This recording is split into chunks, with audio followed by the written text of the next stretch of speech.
क्या आपको पता है हर घर की खूबसूरती में अहम हिस्सा रखने वाला ये मार्बल फैक्ट्री में कैसे बनाया जाता है? कैसे मार्बल बनाने में हीरे का भी इस्तेमाल होता है और कहां से मार्बल के इन पत्थरों को निकाला जाता है? आइए आज के इस वीडियो में हम हर घर की खूबसूरती में चार चांद लगाने वाले इस मार्बल के फैक्ट्री मेकिंग प्रोसेस के बारे में जानने वाले हैं। फैक्ट्री में इसे बनाने का काम मार्बल के बड़े बड़े पत्थरों को लाने से शुरू होता है और फैक्ट्री में लेकर आए जाने वाले मार्बल जमीन के ऊपर नहीं मिलते, बल्कि इन मार्बल के पत्थरों को जमीन के काफी ज्यादा नीचे से निकाला जाता है। इसीलिए मार्बल के इन पत्थरों को जमीन के अंदर से निकालने के लिए कंपनी के वर्कर्स बड़ी बड़ी मशीनों के द्वारा जमीन की खुदाई करते हैं, जहां से उन्हें मार्बल बनाने में इस्तेमाल होने वाला पत्थर प्राप्त होता है। कंपनी के वर्कर्स जब जमीन की खुदाई कर लेते हैं तो खुदाई करी हुई जगह को कई सारे लेयर्स में बांट दिया जाता है, जिससे कि यहाँ पर काम करने वाले वर्कर्स को मार्बल में इस्तेमाल होने वाले पत्थर को काट कर निकालने में काफी ज्यादा आसानी हो जाती है। यहाँ पर मौजूद हर एक लेयर की अपनी अलग अलग ऊंचाई होती है, जो कि कम से कम 8 मीटर या उससे भी कहीं ज्यादा ऊंची लेयर की हो सकती है, और जैसा कि आप सभी इस वीडियो में देख भी सकते हैं। खुदाई हो जाने के बाद इस जगह पर कंपनी अपने वर्कर्स को भेजती है, जहां पर इस खदान में मजदूरों को पहले मार्बल के इन बड़े बड़े पत्थरों में मशीन की मदद से ड्रिलिंग करनी होती है, जिसका सीधा सा मतलब ये होता है कि इस काम में कंपनी के वर्कर्स इस ठोस और मजबूत पत्थर में इस मशीन की मदद से छेद करते हैं, जिसे ड्रिलिंग प्रोसेस भी कहा जाता है। इस ड्रिलिंग प्रक्रिया में सभी मजदूर ड्रिलिंग मशीन के द्वारा कई सारे छेद करके मार्बल के इन पत्थरों को बड़े बड़े टुकड़ों में काटकर अलग कर देते हैं। इतना हो जाने के बाद मार्बल बनाने की प्रक्रिया में नंबर आता है डिटैचमेंट फेज का। ये प्रक्रिया कंपनी के वर्कर्स तब करते हैं जब मार्बल के बड़े बड़े ब्लॉक्स बनकर तैयार हो जाते हैं। उसके बाद डिटैचमेंट फेज का काम वहां पर मौजूद एक्सकेवेटर मशीनों की मदद से किया जाता है। हमने आपको वीडियो की शुरुआत में ही ये बताया था कि मार्बल की खदान में मौजूद लेयर कम से कम 8 मीटर लंबे रखे जाते हैं, और अगर इन मार्बल के लेयरों की चौड़ाई की हम बात करें तो ये लगभग 6 मीटर जितने चौड़े भी हो जाते हैं। अब अगर ये मार्बल के पत्थर इतना ज्यादा लंबे और चौड़े हैं तो फिर जाहिर सी बात है कि इन पत्थरों का वजन भी कई 100 किलो होगा। तो आपकी जानकारी के लिए बता दें, इन पत्थरों का वजन लगभग 280 टन के आसपास होता है। यही कारण है कि इतना ज्यादा लंबे चौड़े और भारी पत्थरों को एक दूसरे से अलग करने में वर्कर्स के पसीने छूट जाते हैं। लेकिन मार्बल के खदान में इन पत्थरों को एक दूसरे से अलग करने के लिए और इन्हें सही शेप में कट करने के लिए कुछ इस तरह से मशीनों का इस्तेमाल किया जाता है, और ये मशीन मार्बल के इन पत्थरों को वर्टिकल शेप में काट देते हैं। मतलब कि इन्हें ऊपर से कुछ इस तरह से काटा जाता है। लेकिन और भी कई सारी मार्बल खदानों में इन पत्थरों को हॉरिजॉन्टल शेप में काटा जाता है। यहाँ हॉरिजॉन्टल का अर्थ है इन पत्थरों को खड़े आकार में ना काटकर सपाट आकार में काटना। लेकिन ज्यादातर मार्बल के खदानों में मार्बल के इन पत्थरों को वर्टिकल अर्थात ऊपर से ही काटा जाता है।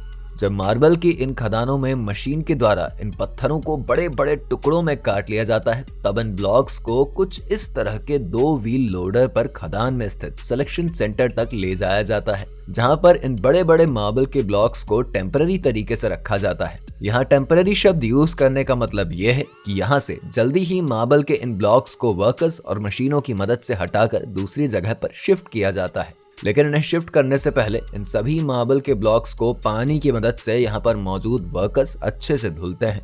उसके बाद इन सभी ब्लॉक्स को सूख जाने के लिए छोड़ दिया जाता है। जब मार्बल के ब्लॉक्स अच्छे से सूख जाते हैं तब इन्हें मशीनों की मदद से लोड करके मार्बल की फैक्ट्री तक पहुंचाया जाता है। लेकिन इससे पहले मार्बल के इन बड़े और भारी ब्लॉक्स को आवश्यकता के अनुसार शेप दिया जाता है, जिससे कि मार्बल के बड़े और भारी ब्लॉक्स को अच्छे से लोडिंग करके मार्बल फैक्ट्री तक पहुंचाया जा सके। इसके बाद शुरू होता है मार्बल के इन पत्थरों को शानदार और अट्रैक्टिव बनाने का प्रोसेस।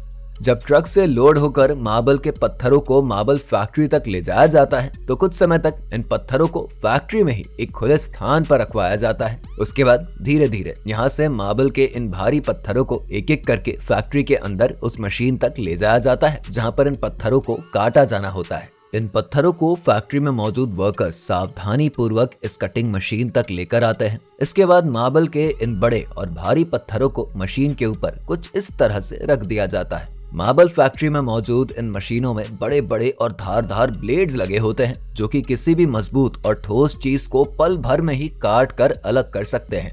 मशीन में लगे यही ब्लेड्स मार्बल के इन पत्थरों को पतले पतले टुकड़ों में काट कर अलग करते हैं। इस मशीन में इतनी ज्यादा पावर होती है कि मार्बल के कितने भी बड़े और मजबूत पत्थर क्यों ना हो, उन्हें कुछ इस तरह के पतले पतले लेयर्स में ये मशीन काट कर अलग कर देती है। अब आपके भी दिमाग में ये बात जरूर आ रही होगी कि आखिर इन मशीनों में ऐसे कौन से पावरफुल ब्लेड्स लगे रहते हैं जो इतने मजबूत और बड़े पत्थरों को आसानी के साथ इतने पतले पतले लेयरों में काटते चली जाती है।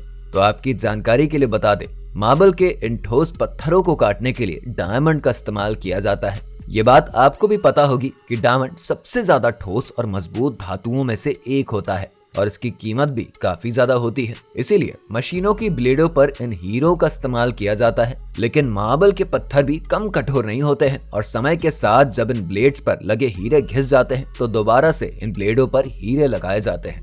अब ये बात तो हर कोई समझ सकता है कि जिस चीज को काटने के लिए इतने महंगे मिलने वाले हीरे का इस्तेमाल किया जाता है, उस चीज का कितना महंगा होना लाजमी है। और आपको ये जानकर भी आश्चर्य होगा कि दुनिया में इतने कठोर धातु अर्थात हीरे से काटने के बावजूद भी एक मार्बल ब्लॉक को काटने में लगभग 10 से 12 घंटे लग जाते हैं। और इस बात से हम ये समझ सकते हैं कि अगर हीरा काफी ज्यादा कठोर होता है तो मार्बल के पत्थर भी अपने आप में काफी ज्यादा कठोर होते हैं। इसीलिए इन्हें काटने में इतना ज्यादा समय भी लग जाता है और इतने समय के बाद जाकर मार्बल फैक्ट्री की ये मशीन मार्बल के पतले पतले लेयर्स काट कर निकाल पाती है। इस प्रोसेस के बाद मार्बल के इन लेयरों को पानी से धोकर साफ किया जाता है। फिर मार्बल के इन सभी लेयरों को फैक्ट्री में ही मौजूद खुले आसमान के नीचे वर्कर्स के द्वारा कुछ इस तरह से बिछाया जाता है और इन मार्बल के लेयरों में पानी की सहायता से ये चेक किया जाता है कि इनमें कहीं से भी कोई क्रैक तो नहीं आ गया है। इस प्रोसेस में पानी को मार्बल के इन लेयरों पर डाला जाता है और अगर मार्बल क्रैक रहता है तो वहां पर पानी लीक होने लगता है, जिससे कि वहां के वर्कर्स उसे खराब पीस के रूप में दूसरी जगह हटा देते हैं। लेकिन बाद में इन खराब पीसों में केमिकल भरा जाता है और इन्हें 10 से 12 घंटों तक सूखने के लिए छोड़ दिया जाता है। इसके बाद ये मार्बल पहले से कहीं ज्यादा मजबूत हो जाते हैं।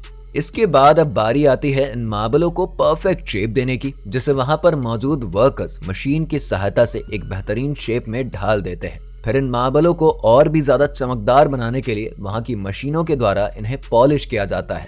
पॉलिश हो जाने के बाद इन मार्बल्स की लेयरों को एसिड से साफ किया जाता है, क्योंकि मार्बल की इतनी सारी प्रोसेस होने तक अधिकतर मार्बल अपनी वास्तविक चमक को खो देता है, जिसके लिए इन्हें एसिड से साफ करना जरूरी होता है। इन सभी मार्बल्स में अलग अलग पॉलिश की वजह से इनमें अलग अलग कलर्स दिए जाते हैं, जिससे कि इन मार्बल्स के दाम मार्केट में कम और ज्यादा में बेचे जाएं और हम सभी मार्बल्स के ऊपर जिन डिजाइनों को देखते हैं उन डिजाइनों को दूसरी कंपनियों में मशीनों के द्वारा डिजाइन करके दिया जाता है।